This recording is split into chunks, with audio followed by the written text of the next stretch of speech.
ओम नमो भगवते वासुदेवाय नमः। जय श्री राधे कृष्णा। आज हम आपको सुनाने वाले हैं आषाढ़ मास की अमावस्या की पूरी कथा, जिसे अमावस्या के दिन सुनने से हर मनोकामना पूरी होती है और जीवन में हर तरफ से धन समृद्धि आती है। आपसे प्रार्थना है कि कथा पूरी अवश्य सुनिएगा, क्योंकि अधूरी कथा सुनने से पाप लगता है।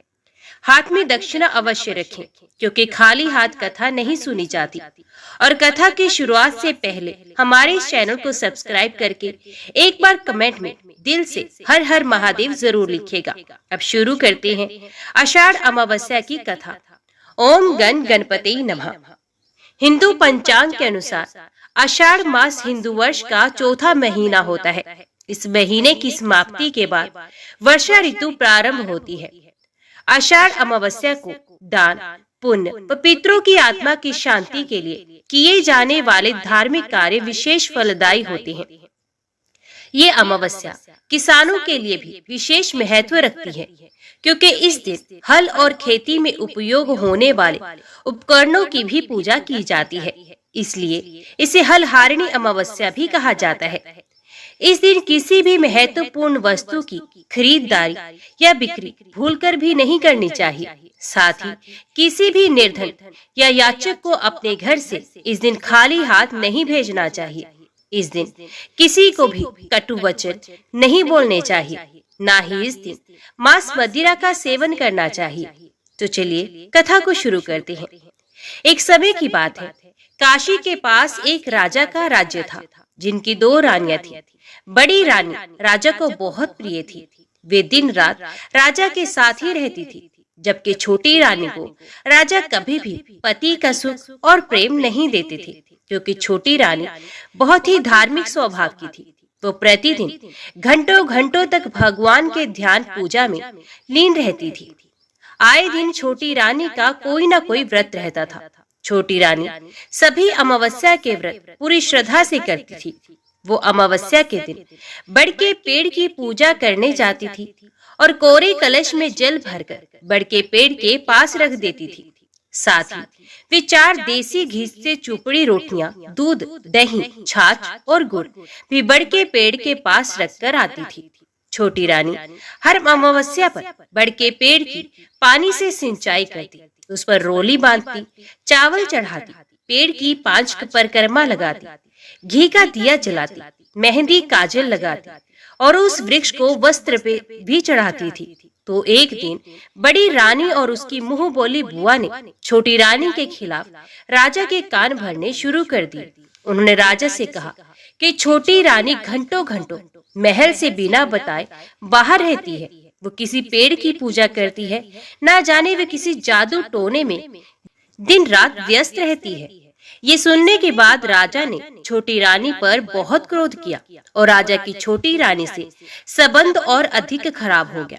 ऐसे ही समय बीतने लगा और आषाढ़ मास की अमावस्या आई। इस दिन भी छोटी रानी बड़ के पेड़ की पूजा करके वहाँ देसी घी से चुपड़ी रोटियां, दूध, दही, छाछ, गुड़ और जल का कलश रख के आई हुई थी। इसी दिन राजा भी अपने कुछ सैनिकों के साथ जंगल में शिकार पर गया, पर शिकार की खोज में वे जंगल में ही खो गए। अब राजा भूख प्यास से तड़पने लगा।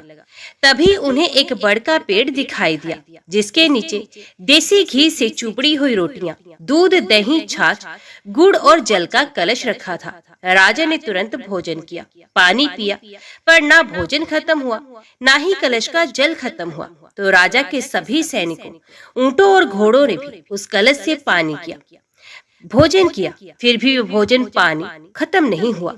राजा इस चमत्कार को देखकर हैरानी में महल में वापस लौट आए और सभी को ये घटना सुनाई। तब छोटी रानी की सेविका ने हिचकिचाकर कहा, राजा जी, छोटी मुंह बड़ी बात, पर वो छोटी रानी ही थी जो बड़ के पेड़ के नीचे ये सारी भोजन की सामग्री और जल का कलश हर अमावस्या को रखकर आती थी। तब राजा को अपनी भूल का आभास हुआ। उसने बड़ी रानी के कान भरने वाली बुआ को निष्कासित करके काशी भेज दिया और पूरे राज्य में ये घोषणा की कि सभी लोगों के लिए अब से अमावस्या के व्रत करना आवश्यक होगा, ताकि सभी के घर सुख समृद्धि बनी रहे, सभी स्त्रियों का सुहाग अटल रहे उस दिन से स्वयं राजा और बड़ी रानी भी छोटी रानी के साथ मिलकर अमावस्या के व्रत करने लगे और छोटी रानी को राजा का प्रेम और सम्मान भी मिला।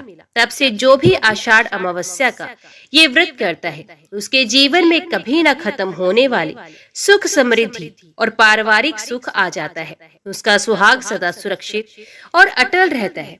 कहा जाता है कि महाभारत में भीष्म ने युधिष्ठिर को इस दिन का महत्व समझाते हुए कहा था कि इस दिन पवित्र नदियों में स्नान करने वाला मनुष्य समृद्ध, स्वस्थ और सभी दुखों से मुक्त होगा। ऐसा भी माना जाता है कि स्नान करने से पितरों की आत्माओं को शांति मिलती है। मरीचि के वंशज देवताओं के पितृगण जहाँ निवास करते हैं वे लोग सोमपत के नाम से विख्यात है। देवता लोग उन पितरों का ध्यान किया करते हैं। वे यज्ञ परायण पितृगण अग्निश्वात नाम से प्रसिद्ध हैं। जहाँ वे रहते हैं वहीं अशोदा नाम की एक नदी प्रवाहित होती है जो उन्हीं पितरों की मानसी कन्या है। प्राचीन काल में पितरों ने वहीं एक अशोद नामक सरोवर का भी निर्माण किया था। पूर्व काल में अशोदा ने 1 सहस्त्र दिव्य वर्षों तक घोर तपस्या की। उसकी तपस्या से संतुष्ट होकर पितृगण उसे वर प्रदान करने के लिए उसके समीप पधारे। वे सब के सब पितृ दिव्य रूपधारी थे। उनके शरीर पर दिव्य सुगंध का अनुलेप लगा हुआ था तथा गले में दिव्य पुष्प माला लटक रही थी। वे सभी नव युवक बल संपन्न एवं कामदेव के सदृश सौंदर्यशाली थे। उन पितरों में अमावसु नामक पितृ को देखकर वर की अभिलाषा रखने वाली सुंदरी अशोदा व्यग्र हो उठी और उनके साथ रहने की याचना करने लगी। इस मानसिक कदाचार के कारण सुंदरी अशोदा योग से भ्रष्ट हो गई और उसके परिणाम स्वरूप वे स्वर्गलोक से भूतल पर गिर पड़ी। उसने पहले कभी पृथ्वी का स्पर्श नहीं किया था। जिस तिथि को अमावसु ने अशोदा के साथ निवास करने की अनिच्छा प्रकट की, वे तिथि उनके धैर्य के प्रभाव से लोगों द्वारा अमावस्या नाम से प्रसिद्ध हुई। इसी कारण ये तिथि पितरों को परम प्रिय है। इस तिथि में किया हुआ श्राद्ध आदि कार्य अक्षय फलदायक होता है। इस प्रकार तपस्या के नष्ट हो जाने से अशोदा लज्जित हो गई। वे अत्यंत दीन होकर नीचे मुख किए हुए देवपुर में उन्हें अपनी प्रसिद्धि के लिए पितरों से प्रार्थना करने लगी।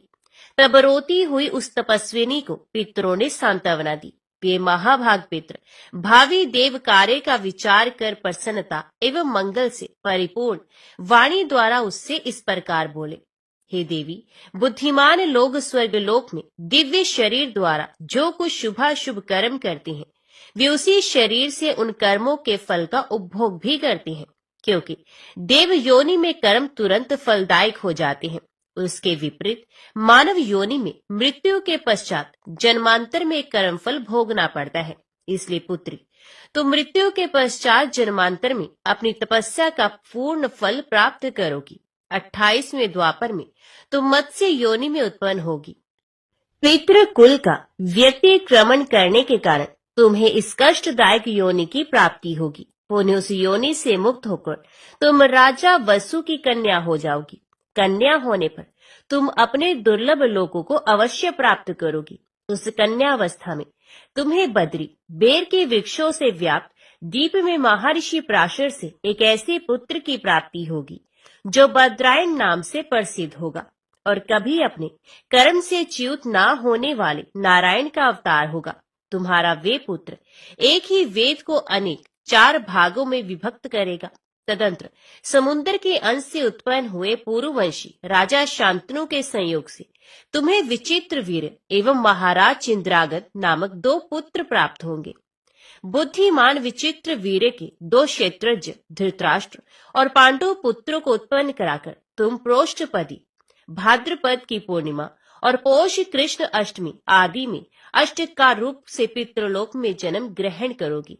इस प्रकार मनुष्यलोक में सत्यवती और पितृलोक में आयु एवं आरोग्य प्रदान करने वाली तथा नित्य संपूर्ण मनोवांछित फलों की प्रदात्री अष्टका नाम से तुम्हारी ख्याति होगी। कालांतर में तो मनुष्य लोक में नदियों में श्रेष्ठ पुण्य सलीला अशोदा नाम से नदी रूप में जन्म धारण करोगी। ऐसा कहकर पितरों का वे समुदाय वहीं अंतर ध्यान हो गया तथा अशोधा को अपने उन समस्त कर्म फलों की प्राप्ति हुई जो पहले कहे जा चुके हैं। कुरुक्षेत्र में कौशिक नामक एक धर्मात्मा महर्षि थे। उनके 7 पुत्र थे। उन पुत्रों के नाम कुछ इस प्रकार थे: सवस्रक, क्रोधन, हिंस्त्र, पिशुन, कवि, वाग्दुष्ट एवं पितृवती। पिता की मृत्यु के पश्चात वे सभी महर्षि गर्ग के शिष्य हुए। उस समय समस्त लोगों को भयभीत करने वाली महती अनावृष्टि हुई, जिसके कारण भीषण अकाल पड़ गया। इसी बीच वे सभी तपस्वी अपने गुरु गर्गाचार्य की आज्ञा से उनकी सेवा में लग गए। वहां वन में वे सभी भूख से अत्यंत पीड़ित हो गए। जब क्षुधा शांति का कोई अन्य उपाय नहीं सूझा, तब छोटे भाई पितृव्रती ने श्राद्ध कर्म करने की सम्मति दी। बड़े भाइयों द्वारा अच्छा ऐसा ही करो ऐसी आज्ञा पाकर पितृव्रती ने सम्माहित चित होकर श्राद्ध का उपकर्म आरंभ किया। उस समय उसने छोटे बड़े के क्रम से 2 भाइयों को देव कार्य में, 3 को पितृ कार्य में और 1 को अतिथि रूप में नियुक्त किया तथा स्वयं श्राद्ध कर्ता बन गया। इस प्रकार पितृप्रायण पितृव्रती ने पितरों का स्मरण करते हुए मंत्रोच्चारण पूर्वक श्राद्ध कार्य संपन्न किया। काल कर्म के अनुसार मृत्यु के उपरांत श्राद्ध वैगुण्य रूप कर्मदोष से वे भी सभी दासपुर मंदसौर नामक नगर में बहेलिया होकर उत्पन्न हुए। किंतु पितृ स्नेह श्राद्ध कृत्य से भावित होने के कारण उन्हें पूर्व जन्म के वृतांतों का स्मरण बना रहा। पूर्व जन्म के कर्मों के परिणाम स्वरूप वे क्रूर कर्मी बहेलियों के घर में पैदा तो हुए, परंतु पितरों के ही महात्म्य से वे सभी जाति स्मर पूर्व जन्म के वृतांतों के ज्ञाता भी बने रहे। उन्हें श्राद्ध कर्म के फल से वैराग्य उत्पन्न हो जाने के कारण उन सभी ने अन्न शयन करके अपने अपने उस शरीर का त्याग कर दिया। तदंतर वे 7 कालंजर पर्वत पर भगवान नीलकंठ के समक्ष मृग योनि में उत्पन्न हुए। वहां भी पितरों के स्नेह से अनुभावित होने के कारण वे जाति स्मर बने ही रहे। उस योनि में भी ज्ञान और वैराग्य उत्पन्न हो जाने के कारण उन लोगों ने तीर्थ स्नान में अनशन करके लोगों के देखते देखते धर्म पूर्वक प्राणों का उत्सर्ग कर दिया। तत्पश्चात उन 7 योग अभ्यासी जनों ने मानसरोवर में चक्रवाक की योनि में जन्म धारण किया। अब आप लोग नाम एवं कर्म अनुसार उन सभी का वृतांत श्रवण कीजिए। इस योनि में उनके नाम है सुमना, कुमुद, शुद्ध, शीघ्रदर्शी, सुनेत्रक, सुनेत्र और अंशुमान। ये 7 योग के पारदर्शी थे। इनमें से अल्प बुद्धि वाले 3 तो योग से भ्रष्ट हो गए और इधर उधर भ्रमण करने लगे। उसी समय एक पांचाल वंशी नरेश, जो महान बल और पराक्रम से संपन्न था तथा जिसके पास अधिक से अधिक सेना और वाहन थे, अपने क्रीड़ा उद्यान में स्त्रियों के साथ अनेकाविध हाव भाव से क्रीड़ा कर रहा था।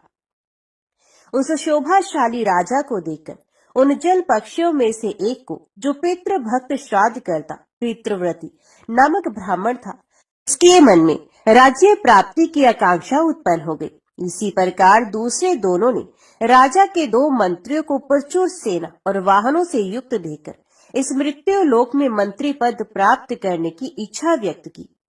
उनमें जो 4 निष्काम थे, वे सभी श्रेष्ठ ब्राह्मण कुल में पैदा हुए। उन तीनों में से पहला राजा विभ्राज के पुत्र रूप में ब्रह्मदत्त नाम से विख्यात हुआ तथा अन्य 2 कंडरीक और सुबालक नाम से मंत्री के पुत्र हुए। राजा विभ्राज की मृत्यु के उपरांत विद्वान पुरोहित ने ब्रह्मदत्त को राज्य पर अभिषिक्त कर दिया। वे पांचाल नरेश ब्रह्मदत्त प्रबल पराक्रमी, सभी शास्त्रों में प्रवीण, योगज्ञ और सभी जंतुओं की बोली का ज्ञाता था। देवल की सुंदरी कन्या, जो सनती नाम से विख्यात थी, राजा ब्रह्मदत्त की पत्नी हुई। वे ब्रह्मवादिनी थी। उस पत्नी के साथ रहकर राजकुमार ब्रह्मदत्त राज्य भार संभालने लगा। एक बार राजा ब्रह्मदत्त अपनी पत्नी सनती के साथ भ्रमण करने के लिए उद्यान में गया। वहां उसने काम कलह से व्याकुल एक कीट दंपत्ति चींटा चींटी को देखा। वह कीट, जिसका शरीर कामदेव के बाणों से संतप्त हो उठा था, चारों ओर से चींटी से अनुनय विनय करता हुआ गदगद वाणी में बोला, प्रिय, इस जगत में तुम्हारे समान सुंदरी स्त्री कहीं कोई भी नहीं है। तुम्हारा कट प्रदेश पतला और जंघे मोटे हैं। तुम स्तनों के भारी भार से विनम्र होकर चलने वाली, स्वर्ण के समान गौर वर्णा, सुंदर कमर वाली, मृदु भाषणी, मनोहर हास्य से युक्त, भली भांति लक्ष्य को भेदन करने वाले नेत्रों और जीभ से संवेद तथा गुड़ और शक्कर की प्रेमी हो। तुम मेरे भोजन कर लेने के पश्चात भोजन करती हो तथा मेरे स्नान कर लेने पर स्नान करती हो। इसी प्रकार मेरे परदेश चले जाने पर तुम दीन हो जाती हो और क्रुद्ध होने पर भयभीत हो उठती हो।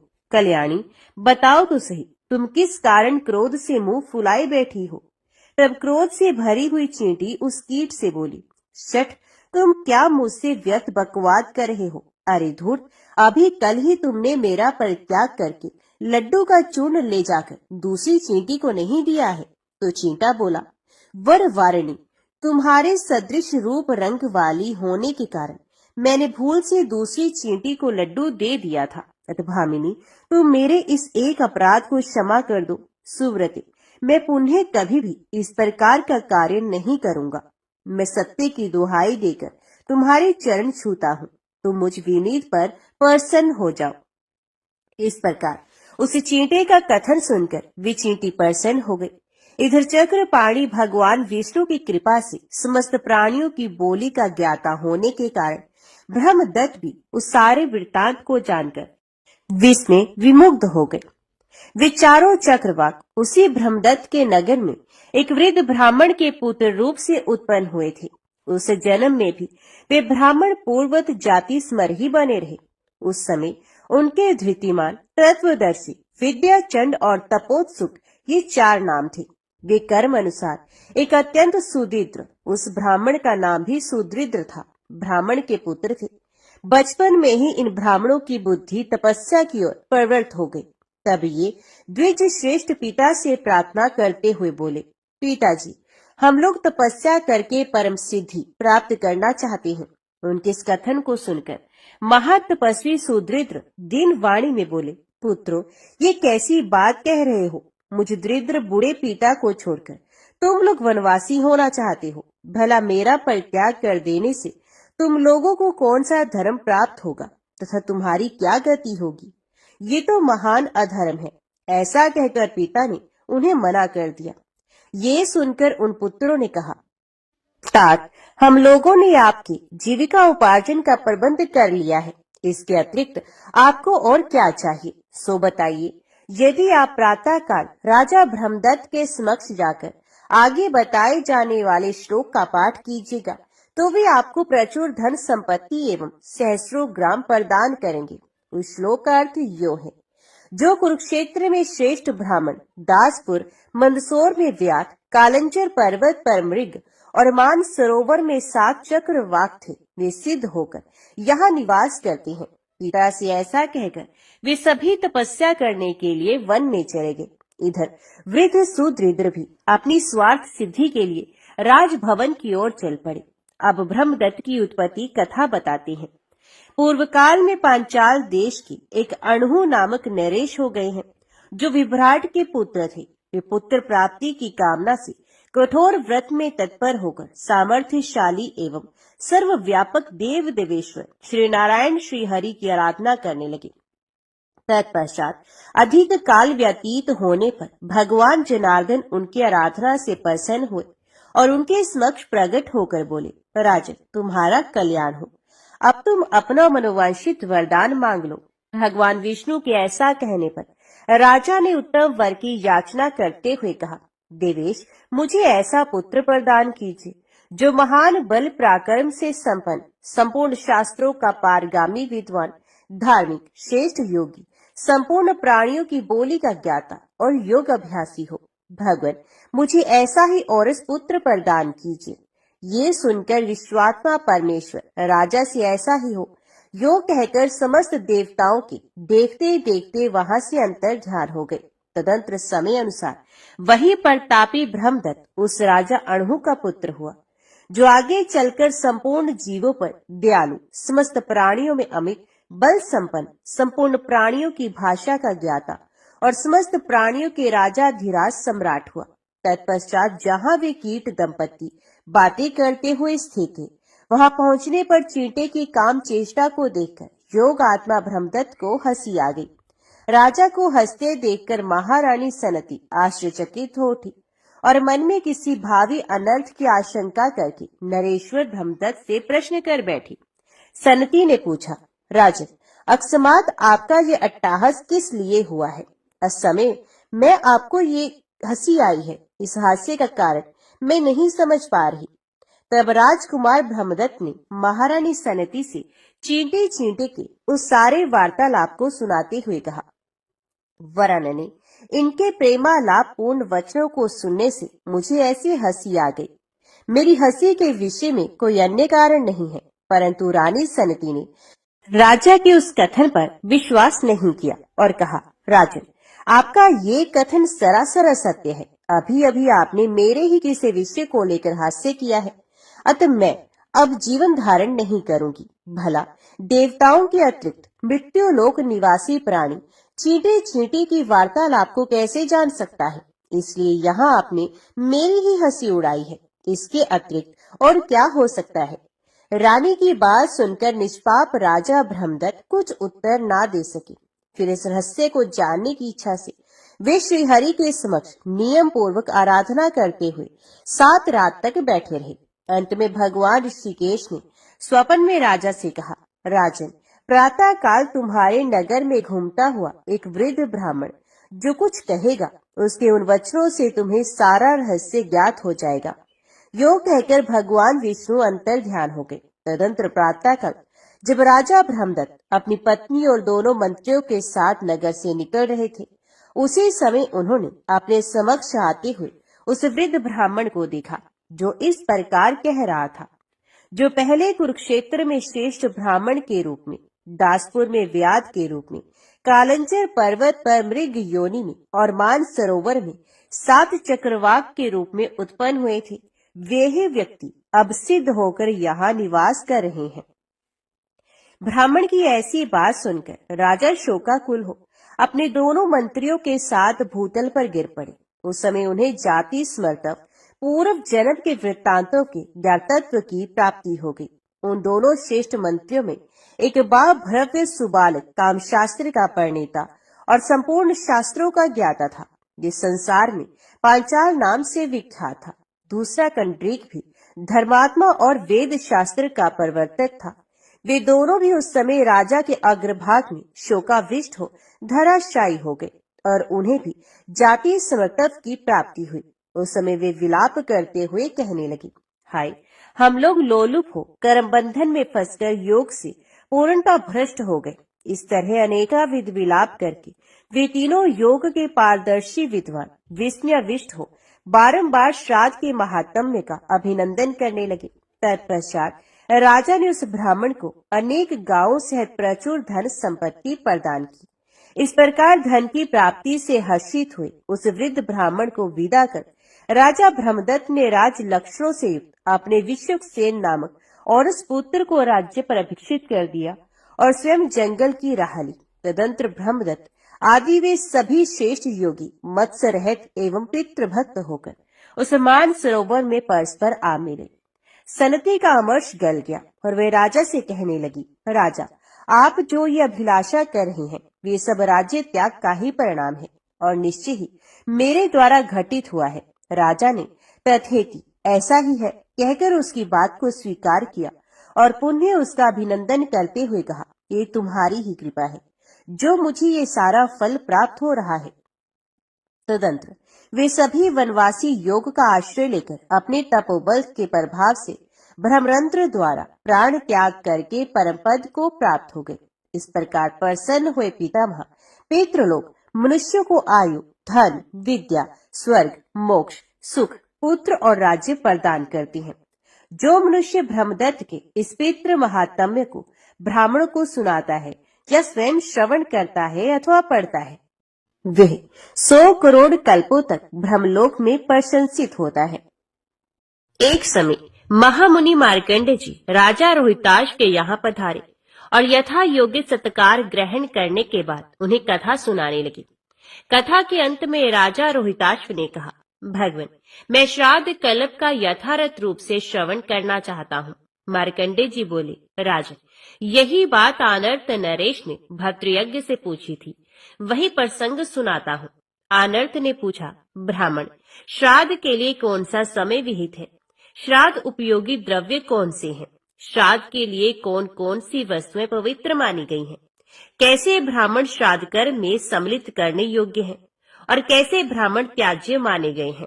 भद्रयज्ञ ने कहा, राजन, विद्वान पुरुष को अमावस्या के दिन अवश्य श्राद्ध करना चाहिए। क्षुधा से शीर्ण हुए पितृ श्राद्ध अन्न की आशा से अमावस्या तिथि के आने की प्रतीक्षा करते रहते हैं।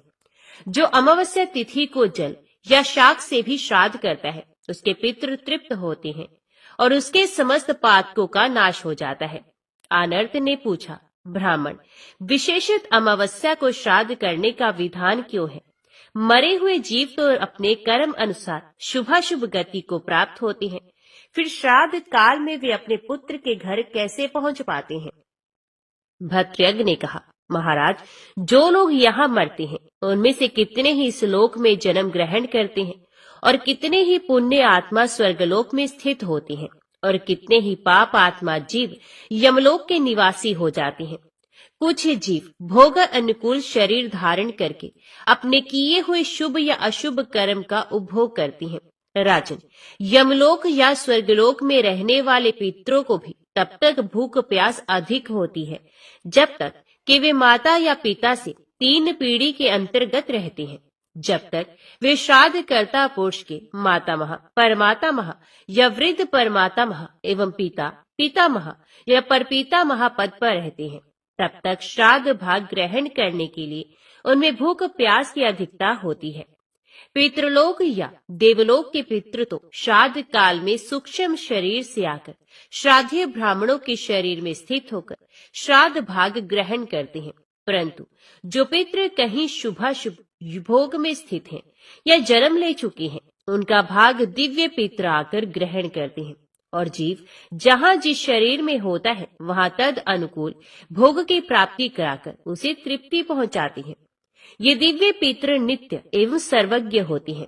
पितरों के उद्देश्य से सदा ही अन्न और जल का दान करते रहना चाहिए। जो नीच मानव पितरों के लिए अन्न और जल ना देकर आप ही भोजन करता या जल पीता है, वे पितरों का द्रोही है। उसके पितृ स्वर्ग में अन्न और जल नहीं पाते हैं, इसलिए शक्ति के अनुसार अन्न और जल उनके लिए अवश्य देने चाहिए। श्राद्ध द्वारा तृप्त किए हुए पितृ मनुष्य को मनोवांछित भोग प्रदान करते हैं। अनर्थ नरेश ने पूछा, ब्राह्मण, श्राद्ध के लिए और भी तो नाना प्रकार के पवित्र काल है, फिर अमावस्या को ही विशेष रूप से श्राद्ध करने की बात क्यों कही गई है? भद्रयज्ञ ने कहा, महाराज, ये सत्य है कि श्राद्ध के योग्य और भी बहुत से समय हैं। मनवादी तिथि, युगादि तिथि, संक्रांति काल, व्यतिपात, गज छाया, चंद्र ग्रहण और सूर्य ग्रहण, इन सभी समयों में पितरों की तृप्ति के लिए श्राद्ध करना चाहिए। पुण्य तीर्थ, पुण्य मंदिर, श्राद्ध योग्य ब्राह्मण तथा श्राद्ध के योग्य उत्तम पदार्थ प्राप्त होने पर बुद्धिमान पुरुषों को बिना पर्व के भी श्राद्ध करना चाहिए। अमावस्या को जो विशेष रूप से श्राद्ध करने का आदेश दिया गया है, इसका कारण बताता हूँ। एकाग्रचित होकर सुनो। सूर्य की सहस्रों किरणों में जो सबसे प्रमुख है उसी का नाम अमा है। उस अमा नामक प्रधान किरण के ही तेज से सूर्य देव तीनों लोगों को प्रकाशित करते हैं। उसी अमा में तिथि विशेष को चंद्रदेव निवास करते हैं, इसलिए उसका नाम अमावस्या है। यही कारण है कि अमावस्या प्रत्येक धर्म कार्य के लिए अक्षय फल देने वाली बताई गई है। श्राद्ध कर्म में तो इसका विशेष महत्व है ही।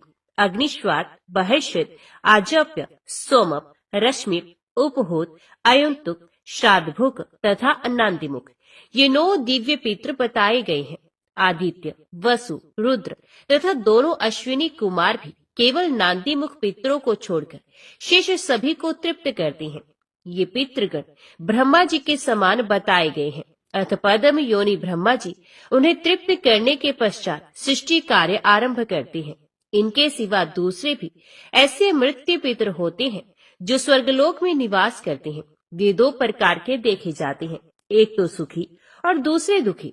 मृत्युलोक में रहने वाले वंशज जिनके लिए श्राद्ध करते और दान देते हैं, वे सभी वहां हर्ष में भरकर देवताओं के समान प्रसन्न होते हैं। जिनके लिए उनके वंशज कुछ भी दान नहीं करते, वे भूख प्यास से व्याकुल और दुखी देखे जाते हैं। एक समय की बात है, अग्निश्वात आदि सभी पितर देवराज इंद्र के पास गए। महाराज इंद्र ने उन्हें आया देख संपूर्ण देवताओं के साथ भक्ति पूर्वक उनका पूजन किया। इसके बाद जब वे देव दुर्लभ पितरलोक को जाने लगे, तब क्षुधा पिपासा से पीड़ित रहने वाले मृत्यु पितरों ने दिव्य स्तोत्रों से, पितृ सूक्त के मंत्रों से तथा पितरों को संतुष्ट करने वाले अन्यान्य वैदिक स्तोत्रों से उन सबकी स्तुति करके दीनतापूर्ण वचनों द्वारा उन्हें प्रसन्न किया। तब वे दिव्य पितर प्रसन्न होकर उनसे बोले, सुव्रतो, हम सब तुम लोगों पर प्रसन्न हैं, बोलो तुम क्या चाहते हो। मृत्यु पितर बोले, दिव्य पितृगण, हम मनुष्यों के पितर हैं। अपने कर्मों द्वारा मृत्युलोक से स्वर्गलोक में आकर देवताओं के साथ निवास करते हैं, परंतु यहाँ हमें अत्यंत भयंकर भूख और प्यास का कष्ट होता है। जान पड़ता है हम आग में जल रहे हैं। यहाँ के नंदन आदि वनों में बड़े सुंदर सुंदर वृक्ष हैं, सब में फल लगे हैं, परंतु उन फलों को जब हम हाथ में लेते हैं और यत्न पूर्वक जोर जोर से खींचते हैं, तो भी वे डाली से टूटकर अलग नहीं होते। प्यास से पीड़ित होकर यदि हम देव नदी गंगा का जल हाथ में उठाते हैं और पीते हैं, तब हमारे हाथ में उस जल का स्पर्श ही नहीं होता। इस स्वर्गलोक में कोई खाता पीता नहीं दिखाई देता, अतः यहाँ का निवास हमारे लिए अत्यंत भयंकर हो गया है। यहाँ जो देवता और ग्रह आदि हैं, ये सब विमान में बैठे हुए पर संचित दिखाई देते हैं। इन्हें भूख प्यास का कष्ट नहीं है, ये अनेक प्रकार के भोगों से संपन्न है। क्या हम सब लोग भी कभी ऐसे हो सकेंगे? भूख प्यास के कष्ट से रहित हो परम संतोष पा सकेंगे? दिव्य पितरों ने कहा, इंद्र आदि केवल दूसरे दूसरे कार्य में व्यग्र होकर जब हमारे लिए श्राद्ध नहीं करते, दान नहीं देते, तब हम लोगों की भी ऐसी ही कष्टपूर्ण दशा हो जाती है। उस समय हम वहां से आकर देवताओं से कहते हैं, प्रार्थना करते हैं। उसके बाद जब वे लोग श्राद्ध तर्पण द्वारा हमें तृप्त करते हैं, तब हमें तृप्ति प्राप्त होती है। इसी प्रकार तुम लोगों के जो वंशज एकाग्रचित हो तुम्हारे लिए श्राद्ध का दान देते हैं, उससे तुम लोग भी क्यों नहीं तृप्त होगे? अब परमादि वंशज पितरों का तर्पण नहीं करते, तब उनके पितर स्वर्ग में रहने पर भी भूख प्यास से व्याकुल हो जाते हैं। फिर जो यमलोक में पड़े हुए हैं, उनके कष्ट का तो कहना ही क्या। इतना कहकर दिव्य पितरों ने मृत्यु पितरों को साथ ले ब्रह्मा जी के समीप गमन किया और उनकी तथा अपनी शाश्वत तृप्ति के लिए उपाय पूछा। तब ब्रह्मा जी ने कहा, पितरों, यदि मनुष्य पिता पितामह और परपितामह के उद्देश्य से तथा मातामह परमातामह और वृद्ध परमातामह के उद्देश्य से श्राद्ध तर्पण करेंगे, तो उतने से ही उनके पिता और माता महा से लेकर मुझ तक सभी पितृ तृप्त हो जाएंगे। जिस अन्न से मनुष्य अपने पितरों की तुष्टि के लिए श्रेष्ठ ब्राह्मणों को तृप्त करेगा और उसी से भक्ति पूर्वक पितरों के निमित्त पिंडदान भी देगा, उससे तुम्हें सनातन तृप्ति प्राप्त होगी।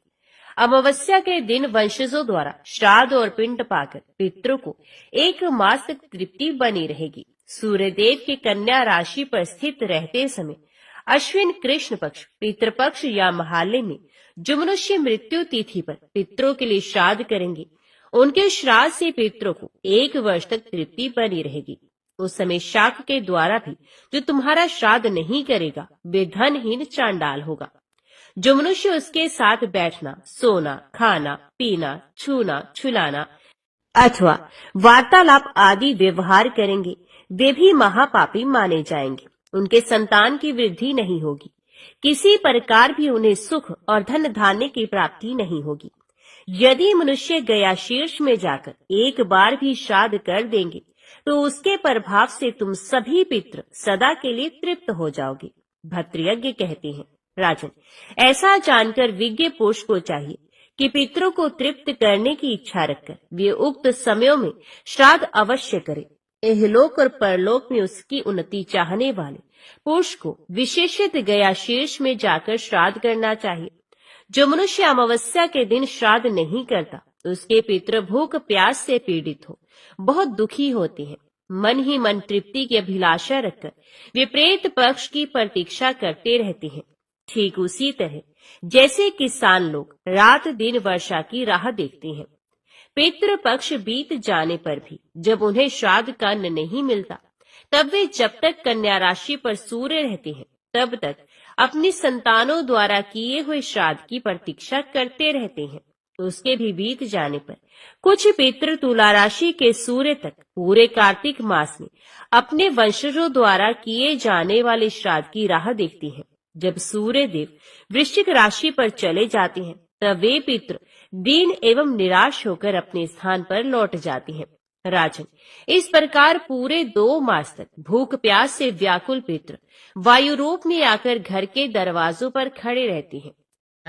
जब तक कन्या और तुला पर सूर्य रहते हैं तब तक तथा अमावस्या के दिन सदा पितरों के लिए श्राद्ध करना चाहिए। विशेष तिल और जल की अंजलि देनी चाहिए। कन्या और तुला में श्राद्ध ना हो तो अमावस्या को अवश्य करें। वे भी ना हो तो एक बार गया जी में आकर श्राद्ध कर दें, जिससे नित्य श्राद्ध का फल प्राप्त होता है। श्री पार्वती जी ने भगवान महादेव से कहा, भगवान, आप सत तत्वों के ज्ञाता हैं। आपकी कृपा से मुझे श्री विष्णु संबंधी नाना प्रकार के धर्म सुनने को मिले, जो समस्त लोक का उद्धार करने वाले हैं। देवेश, अब मैं गीता का महात्म्य सुनना चाहती हूँ, जिसका श्रवण करने से श्री हरि में भक्ति बढ़ती है। श्री महादेव जी बोले, जिनका श्री विग्रह अलसी के फूल की भांति श्याम वर्ण का है, पक्षी राज गरुड़ ही जिनके वाहन है, जो अपनी महिमा से कभी च्युत नहीं होते तथा शेष नाग की शैया पर शयन करते हैं, उन भगवान महाविष्णु की हम उपासना करते हैं। एक समय की बात है, मुर्दैत्य के नाशक भगवान विष्णु शेषनाग के रमणीय आसन पर सुखपूर्वक विराजमान थे। उस समय समस्त लोगों को आनंद देने वाली भगवती लक्ष्मी ने आदर पूर्वक प्रश्न किया, भगवान, आप संपूर्ण जगत का पालन करते हुए भी अपने ऐश्वर्य के प्रति उदासीन से होकर जिस क्षीर सागर में नींद ले रहे हैं, इसका क्या कारण है? श्री भगवान बोले, सुमुखी, मैं नींद नहीं लेता हूँ, अपितु तत्व का अनुसरण करने वाली अंतर्दृष्टि के द्वारा अपने ही माहेश्वर तेज का साक्षात्कार कर रहा हूँ। देवी, ये वही तेज है जिसका योगी पुरुष कुशाग्र बुद्धि के द्वारा अपने अंतकरण में दर्शन करते हैं तथा जिसे मीमांसक विद्वान वेदों का सार तत्व निश्चित करते हैं। वे माहेश्वर तेज एक अजर प्रकाश स्वरूप आत्म रूप रोग शोक से रहित अखंड आनंद का पुंज निर्ही तथा द्वैत रहित है। इस जगत का जीवन उसी के अधीन है, मैं उसी का अनुभव करता हूँ। देवी, यही कारण है कि मैं तुम्हें नींद लेता हुआ सा प्रतीत हो रहा हूँ। माता लक्ष्मी ने कहा, ऋषिकेश, आप ही योगी पुरुषों के ध्येय हैं। आपके अतिरिक्त भी कोई ध्यान करने योग्य तत्व है, ये जानकर मुझे बड़ा कौतूहल हो रहा है। इस चराचर जगत की सृष्टि और संहार करने वाले स्वयं आप ही हैं। आप सर्व समर्थ हैं। इस प्रकार की स्थिति में होकर भी यदि आप उस परम तत्व से भिन्न हैं, तो मुझे उसका बोध कराइए। श्री भगवान बोले, प्रिय, आत्मा का स्वरूप द्वैत और अद्वैत से पृथक, भाव और अभाव से मुक्त तथा आदि और अंत से रहित है। शुद्ध ज्ञान के प्रकार से उपलब्ध होने वाला तथा परम आनंद स्वरूप होने के कारण एकमात्र सुंदर है। यही मेरा ईश्वरीय रूप है। आत्मा का एकता भी सबके द्वारा जानने योग्य है। गीता शास्त्र में इसी का प्रतिपादन हुआ है। अमित तेजस्वी भगवान श्री विष्णु के ये वचन सुनकर देवी लक्ष्मी ने शंका उपस्थित करते हुए कहा, भगवान, यदि आपका स्वरूप स्वयं परम आनंद में और मन वाणी की पहुंच के बाहर है, तो गीता कैसे उसका बोध कराती है? मेरे इस संदेह का आप निवारण कीजिए। श्री भगवान बोले, सुंदरी, सुनो, मैं गीता में अपनी स्थिति का वर्णन करता हूँ। कर्मश 5 अध्यायों को तुम 5 मुख जानो, 10 अध्यायों को 10 भुजाएं समझो तथा 1 अध्याय को उदर और 2 अध्यायों को दोनों चरण कमल जानो। इस प्रकार ये 18 अध्यायों की वारंगमय ईश्वरीय मूर्ति समझनी चाहिए। ये ज्ञान मात्र से ही महान पातकों का नाश करने वाली है।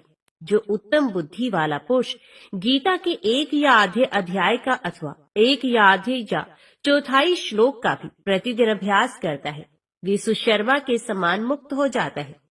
श्री लक्ष्मी जी ने पूछा, देव, ये सुशर्मा कौन था, किस जाति का था और किस कारण से उसकी मुक्ति हुई? श्री भगवान बोले, प्रिय, सुशर्मा बड़ी खोटी बुद्धि का मनुष्य था, पापियों का तो वे शिरोमणि ही था। उसका जन्म वैदिक ज्ञान से शून्य एवं क्रूरतापूर्ण कर्म करने वाले ब्राह्मणों के कुल में हुआ था। वे ना ध्यान करता था, न ही जप, न होम करता, न अतिथियों का सत्कार। वे लंपट होने के कारण सदा विषयों के सेवन में ही आसक्त रहता था। हल जोतता और पत्ते बेचकर जीविका चलाता था। उसे मदिरा पीने का व्यसन था तथा वे मांस भी खाता था।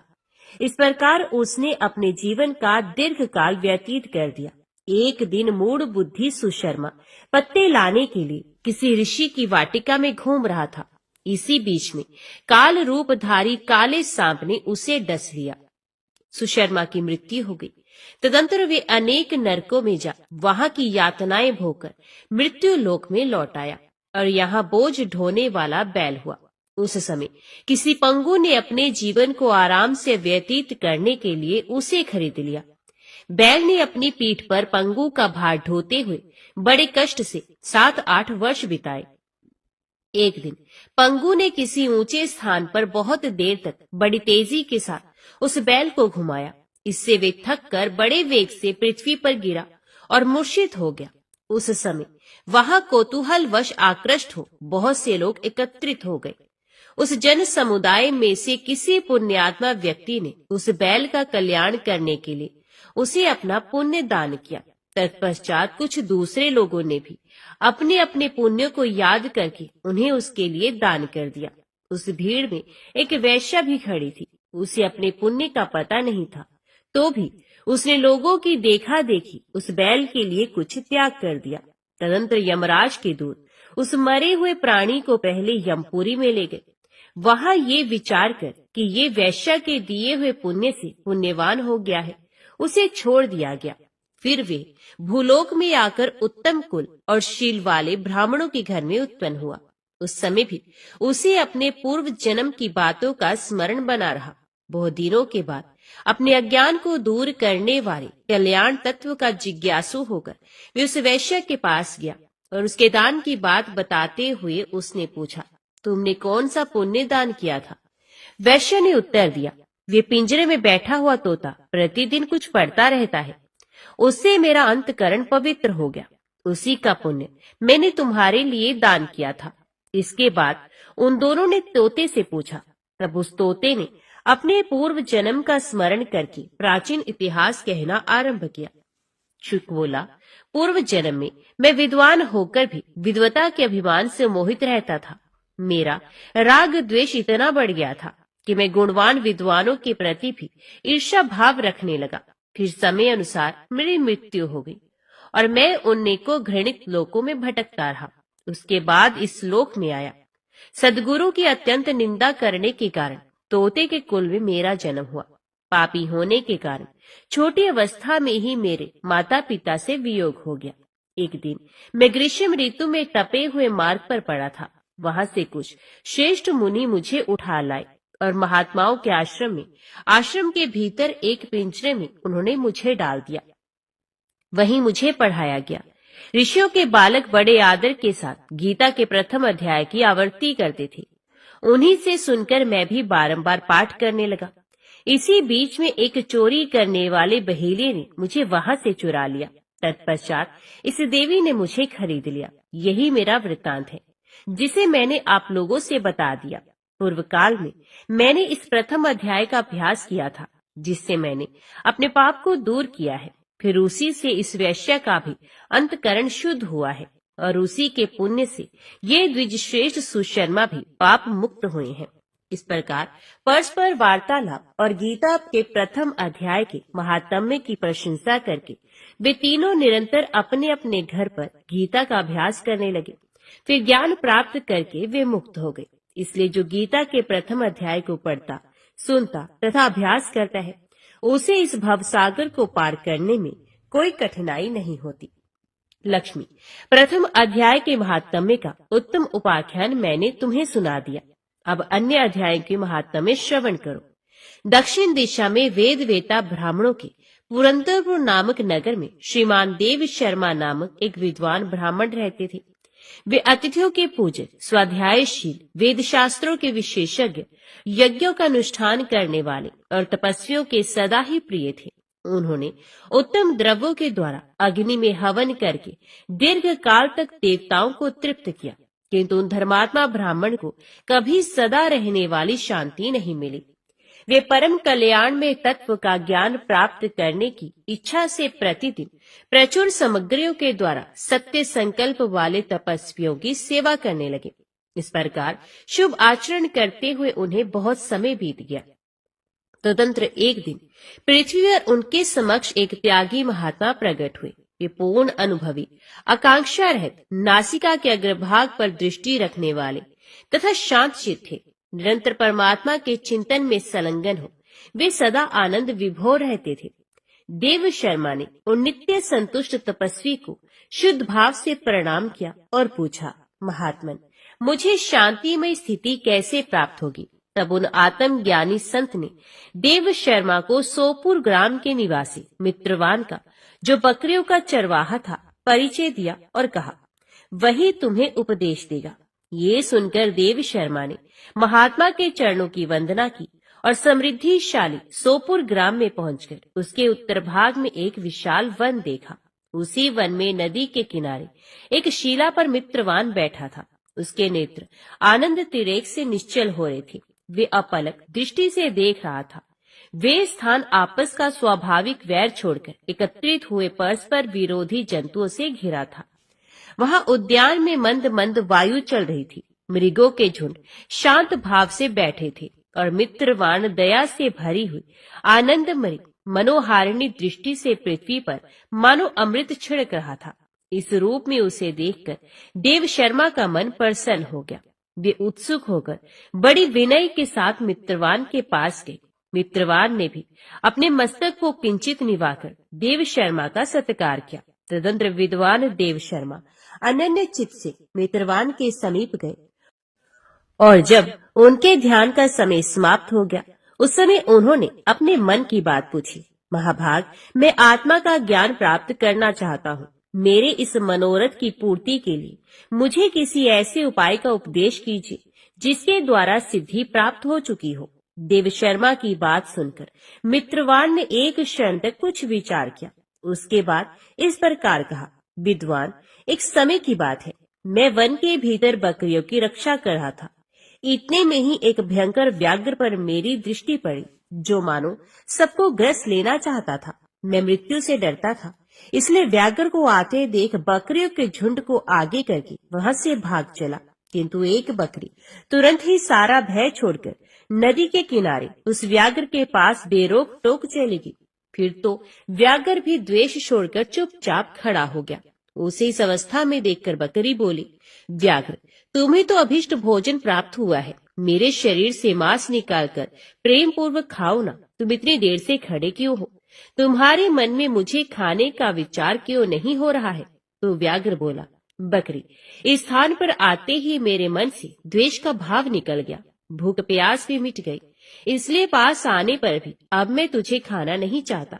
व्याघ्र के योग कहने पर बकरी बोली, ना जाने मैं कैसे निर्भय हो गई। इसमें क्या कारण हो सकता है? यदि तुम जानते हो तो बताओ। ये सुनकर व्याघ्र ने कहा, मैं भी नहीं जानता। चलो सामने खड़े हुए इन महापुरुष से पूछें। ऐसा निश्चय करके वे दोनों वहां से चल दिए। उन दोनों के स्वभाव में ये विचित्र परिवर्तन देखकर मैं बहुत विस्मय में पड़ा था। इतने में ही उन्होंने मुझे से आकर प्रश्न किया। वहां वृक्ष की शाखा पर एक वानर राज रहता था। उन दोनों के साथ मैंने भी वानर राज से पूछा।